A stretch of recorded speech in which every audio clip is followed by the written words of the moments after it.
Salam saudaraku yang dikasihi Tuhan Yesus, senang bisa berjumpa dengan saudara hari ini. Saya sangat yakin kita semua diberkati Tuhan, amin. Kita sudah beribadah kepada Tuhan, kita sudah memuji Tuhan. Mari siapkan hati kita untuk dengar firman Tuhan. Mari kita berdoa. Bapa di surga, kami bersyukur buat waktu kesempatan yang Tuhan berikan kepada kami untuk kami dapat beribadah bersama dengan keluarga kami. Kami percaya Tuhan hadir dan Tuhan memberkati kami. Sebentar kami siapkan hati kami untuk kami menerima kebenaran Tuhan. Mari Tuhan terangi setiap hati kami, pikiran kami, untuk kami menerima firman-Mu yang akan menjadi tuntunan kekuatan bagi kami. Terima kasih Bapa, dalam nama Tuhan Yesus kami berdoa, haleluya, amin. Saudaraku yang dikasihi oleh Tuhan, firman Tuhan berbicara tentang kenaikan Tuhan ke surga. Mari kita baca dalam Kisah Para Rasul 1 ayat 9. Saya bacakan demikian firman Tuhan. Sesudah ia mengatakan demikian, terangkatlah ia disaksikan oleh mereka, dan awan menutupnya dari pandangan mereka. Amin, saudaraku yang dikasihi Tuhan.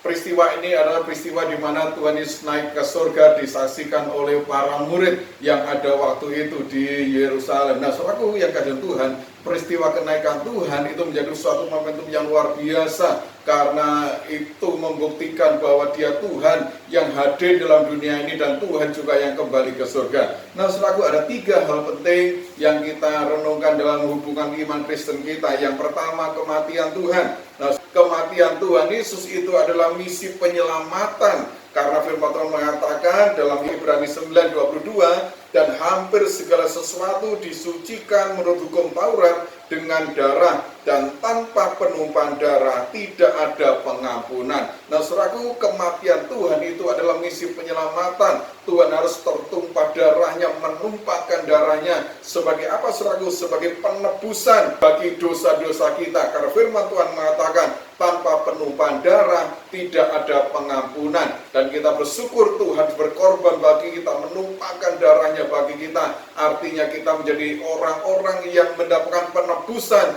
di dalam Tuhan Yesus. Nah, yang kedua, suatu kebangkitan Tuhan. Setelah Tuhan Yesus mati, maka Tuhan dikuburkan. Di sana dikatakan Tuhan bangkit dari kematian. Roma 6 ayat 9 mengatakan demikian, karena kita tahu bahwa Kristus sesudah ia bangkit dari orang mati, tidak mati lagi. Maut tidak berkuasa lagi atas dia. Nah, saudara Tuhan, kebangkitan Tuhan Yesus itu membuktikan bahwa Tuhan mengalahkan maut. Kuasa maut, hukum maut itu sudah dikalahkan oleh Tuhan. Karena itu sebagai orang-orang yang percaya kepada Tuhan, yang sudah mendapatkan penebusan Tuhan melalui penumpahan darahnya, maka kita mendapatkan jaminan bahwa alam maut tidak akan ada dalam hidup kita lagi. Kuasa maut tidak berkuasa atas hidup kita lagi. Kenapa? Karena kuasa maut sudah dikalahkan oleh Tuhan Yesus. Nah, saudaraku, kita bersyukur kepada Tuhan. Nah, bukan hanya Tuhan yang mati dan bangkit, namun juga Tuhan yang naik ke surga. Saudaraku, peristiwa kenaikan Tuhan ke surga itu menjadi jaminan bagi kita. Efesus pasal 4 ayat 10, di sana dikatakan demikian, ia yang telah turun, ia juga yang telah naik jauh lebih tinggi daripada semua langit, untuk memenuhkan segala sesuatu. Saudaraku yang dikasihi Tuhan, kata memenuhkan segala sesuatu, itu artinya apa yang masih kurang yang dikerjakan oleh Tuhan bagi kita, janji-janji Tuhan bagi kita, maka ketika Tuhan naik ke surga, maka itu akan Tuhan genapkan bagi kita sebagai orang percaya. Nah, yang perlu kita renungkan hari ini adalah, saudaraku, apa makna kenaikan Tuhan bagi kita? Ya, Tuhan Yesus yang sudah mati, Tuhan Yesus sudah bangkit, dan Tuhan Yesus sudah naik ke surga. Nah, apa yang dikerjakan Tuhan bagi kita ketika Tuhan Yesus naik ke surga? Yang pertama, bahwa kenaikan Tuhan Yesus ke surga membuktikan bahwa Dia adalah Allah. Efesus pasal 4 ayat 10, ia yang telah turun, ia juga yang telah naik jauh lebih tinggi daripada semua langit, untuk memenuhkan segala sesuatu. Nah, saudaraku yang dikasihi oleh Tuhan, siapa saudaraku yang pernah turun dari surga dan naik kembali ke surga? Nah, saudaraku, semua manusia di dunia ini, nabi-nabi, tokoh agama, orang berhikmat, orang pintar, saudaraku, orang kaya, siapapun juga, saudaraku, mereka telah lahir ke dalam dunia ini, tetapi mereka mengalami kematian dan tidak bangkit lagi. Tetapi Tuhan Yesus, saudaraku, turun dari surga, mengalami kematian oleh karena penebusan, tapi Tuhan Yesus bangkit kembali dan Dia naik ke surga. Kenapa, saudaraku? Karena Dia adalah Allah. Saudaraku, kematian Tuhan, kebangkitan Tuhan, kenaikannya ke surga membuktikan bahwa Dia adalah Tuhan. Kenaikan Tuhan ke surga membuktikan bahwa Dia adalah Allah yang tidak bisa dikalahkan oleh maut. Karena itu sebagai orang-orang yang percaya kepada Tuhan, kita harus bangga dan kita harus terus tetap beriman kepada Tuhan. Karena kita punya Allah yang hidup, Allah yang naik di dalam kerajaan surga, dan di sana Dia memenuhkan segala sesuatu bagi kita. Saudaraku yang dikasihi oleh Tuhan, hanya Tuhan Yesus yang telah turun dari surga dan naik kembali ke dalam kerajaan surga. Kenapa? Karena Dia adalah Allah. Semua manusia mengalami kelahiran dan kematian, tetapi selaku Tuhan Yesus mengalami kematian, tetapi kemudian bangkit dan hidup kembali untuk selama-lamanya. Dia berada dalam kerajaan surga. Nah, serahkan Tuhan, apa mana kenaikan Tuhan ke surga? Maka bisa dikatakan Tuhan menjadi jaminan dalam hidup kita. Kenaikan Tuhan ke surga itu menjadi jaminan bagi kita. Nah, jaminan apa, saudaraku? Yang pertama, bahwa Tuhan itu menyediakan tempat bagi kita. Yohanes 14 ayat yang kedua, di sana dikatakan demikian firman Tuhan, di rumah Bapakku banyak tempat tinggal. Jika tidak demikian, tentu aku mengatakannya kepadamu, sebab aku pergi ke situ untuk menyediakan tempat bagimu. Amin, saudaraku. Ini adalah jaminan bagi kita orang yang percaya kepada Tuhan Yesus. Dia yang naik ke surga, tujuannya adalah untuk menyediakan tempat bagi kita. Apa artinya, saudaraku? Bahwa kita sebagai orang percaya, tempat kita sudah pasti dalam kerajaan surga. Masuk surga itu bukan semoga, bukan moga-moga. Saudaraku tetapi masuk ke dalam kerajaan surga bagi orang yang percaya kepada Tuhan Yesus, itu adalah sebuah kepastian. Kenapa? Karena tempat kita sudah tersedia di dalam kerajaan surga. Tuhan naik ke surga, menyediakan tempat bagi kita. Amin, saudara. Yang kedua, menjadi Tuhan, kenaikan Tuhan menjadi jaminan bagi kita untuk apa, saudaraku? Karena Tuhan akan menjadi pengantara bagi kita. Ibrani 7 ayat 25, di sana dikatakan demikian, karena itu Ia sanggup juga menyelamatkan dengan sempurna semua orang yang oleh Dia datang kepada Allah, sebab Ia hidup senantiasa untuk menjadi pengantara mereka. Amin, saudaraku. Ini menjadi jaminan dalam hidup kita sebagai orang percaya, bahwa kita punya imam besar agung, kita punya pengantara kepada Bapa, yaitu dalam nama Tuhan Yesus. Karena itu kalau saya baca dalam Yohanes 14 ayat ke-13, firman Tuhan mengatakan demikian, dan apa juga yang kamu minta dalam namaku, aku akan melakukannya, supaya Bapa dipermuliakan di dalam Anak. Amin, saudaraku. Tuhan Yesus sebagai pengantara kita, artinya Tuhan Yesus yang mengerti segala keluhan-keluhan kita, doa-doa kita, pergumulan kita, dan ketika kita sampaikan itu dalam nama Tuhan Yesus, maka Tuhan akan menyampaikan doa kepada Bapa. Dan saudaraku, ini menjadi jaminan bagi kita orang yang percaya bahwa kita punya pengantara yang sempurna kepada Bapa, yaitu dalam nama Tuhan Yesus. Karena itu firman Tuhan mengatakan, mintalah dalam namaku, mintalah dalam nama Tuhan Yesus, maka dikatakan Tuhan akan melakukannya bagi kita. Sebagai orang-orang percaya, kita punya pengantara kepada Bapa, yaitu dalam nama Tuhan Yesus. Dalam setiap doa-doa kita kepada Tuhan, mintalah dalam namaku, firman Tuhan katakan, maka Tuhan akan melakukannya bagi kita. Amin, saudaraku. Maka Tuhan menjadi jaminan bagi kita. Apa, saudaraku? Bahwa Tuhan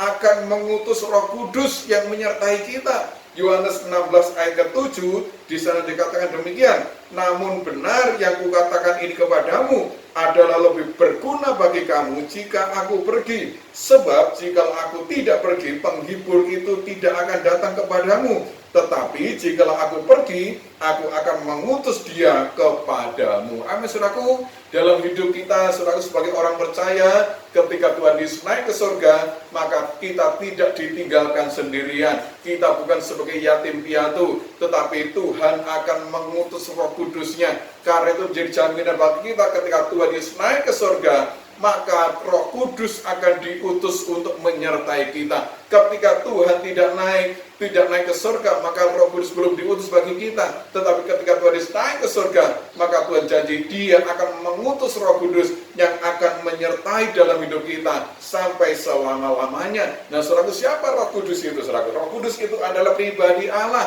Kalau saudara baca dalam Matius 28:19, di sana dikatakan, dan baptislah mereka dalam nama Bapa dan Anak dan Roh Kudus. Artinya firman Tuhan menyatakan bahwa Roh Kudus itu adalah pribadi Allah. Sebagai orang-orang yang percaya kepada Tuhan Yesus, Tuhan Yesus mengutus Roh Kudusnya untuk menyertai kita. Roh Kudus akan diam dalam hidup kita, menyertai kita. Siapa Roh Kudus? Roh Kudus tidak lain adalah pribadi Allah sendiri. Saudaraku, hidup kita sebagai orang percaya disertai oleh Tuhan, disertai oleh Allah sendiri. Siapa itu Allah Roh Kudus? Ada diam dalam hidup kita yang menyertai kita. Amin, saudara. Yang kedua, saudaraku, siapa Roh Kudus? Roh Kudus itu adalah penghibur. Yohanes 14:26. Tetapi penghibur yaitu Roh Kudus yang akan diutus oleh Bapa dalam namaku. Nah, saudaraku, Roh Kudus itu adalah penghibur. Saudaraku, dalam dunia ini kita seringkali mengalami pergumulan.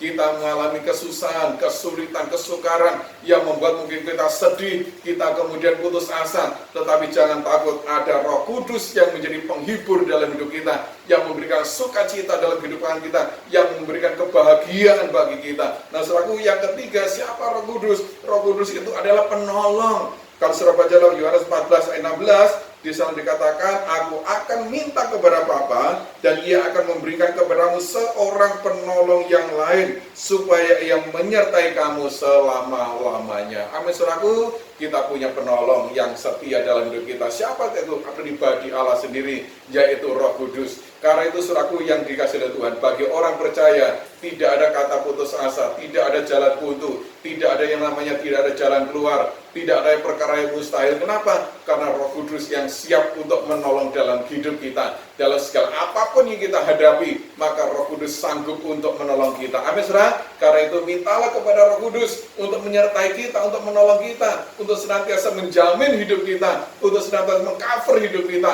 dalam apapun yang kita hadapi, supaya kita tetap menjadi orang-orang yang menang di dalam Tuhan. Ketika kita mengandalkan pertolongan Tuhan, maka Tuhan akan ambil alih seluruh kehidupan kita. Karena itu, saudara yang dikasihi oleh Tuhan, mari kita tetap percaya kepada Tuhan. Mari kita tetap beriman kepada Tuhan. Kenaikannya ke surga menjadi jaminan dalam hidup kita, membuktikan bahwa Dia adalah Allah dan Tuhan akan menyediakan tempat bagi kita. Artinya kita sebagai orang-orang yang percaya kepada Tuhan, tempat kita sudah pasti dalam kerajaan surga. Dan ketika Tuhan naik ke surga, maka Tuhan akan mengutus Roh Kudusnya yang akan menyertai kita. Pribadi Allah sendiri yang akan menolong, menuntun hidup kita, menjadi penghibur, menjadi penolong bagi kita. Karena itu, saudaraku yang dikasihi Tuhan, mari kita terus percaya dalam nama Tuhan Yesus. Dia sebagai pengantara dalam kehidupan kita. Apapun yang kita hadapi dalam hidup ini, percayalah bahwa kita tidak sendirian. Ada Roh Kudus sebagai penolong, sebagai penghibur yang senantiasa menyertai dalam kehidupan kita. Amin. Tuhan memberkati. Mari kita berdoa.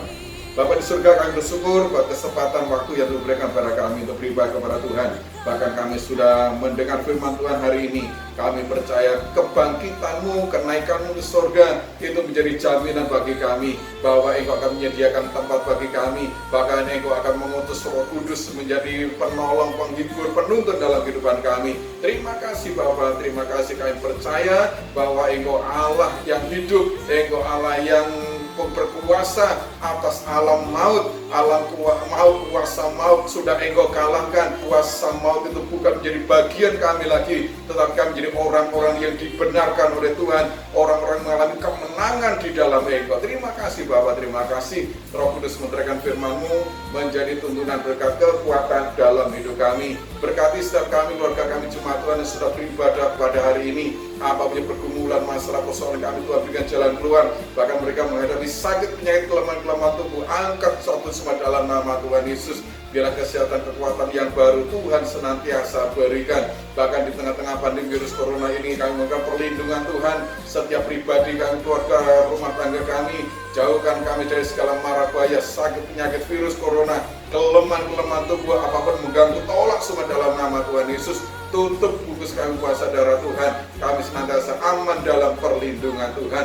Terima kasih Bapak. Hamba memberkati persembahan-persembahan yang diberikan jemaat Tuhan dengan hati rela dan sukacita. Kembalikanlah berlipat kali ganda seperti janji Tuhan. Terima kasih Bapak. Mari angkat tangan kepada Tuhan dan terimalah berkat Tuhan. Tuhan, memberkati engkau dan melindungi engkau. Tuhan menyinari engkau dengan wajahnya dan memberi engkau kasih karunia. Tuhan mengadakan wajahnya kepadamu dan memberi engkau damai sejahtera. Terimalah berkat Tuhan, biarlah damai sejahtera, sukacita, anugerah yang daripada Allah Bapa, cinta kasih Tuhan Yesus dan persekutuan Roh Kudus akan tetap mengikat kita dan menyertai kita mulai sekarang sampai Maranatha, Tuhan datang yang kedua kali. Berkat ini kami menyertai dalam setiap pribadi saudara, keluarga rumah tangga saudara, dalam pekerjaan saudara, dalam pengiriman pelayanan saudara, dalam studi sekolah anak saudara, apapun yang saudara kerjakan, Tuhan berhasil dan Tuhan memberkati. Terima kasih Bapak, segala puji hormat syukur dan doa berkat kami naikkan hanya bagi Bapa di surga. Dalam nama Tuhan Yesus kami sudah berdoa, semua diberkati, katakan amin. Salam, selamat beraktivitas dan Tuhan memberkati kita semua.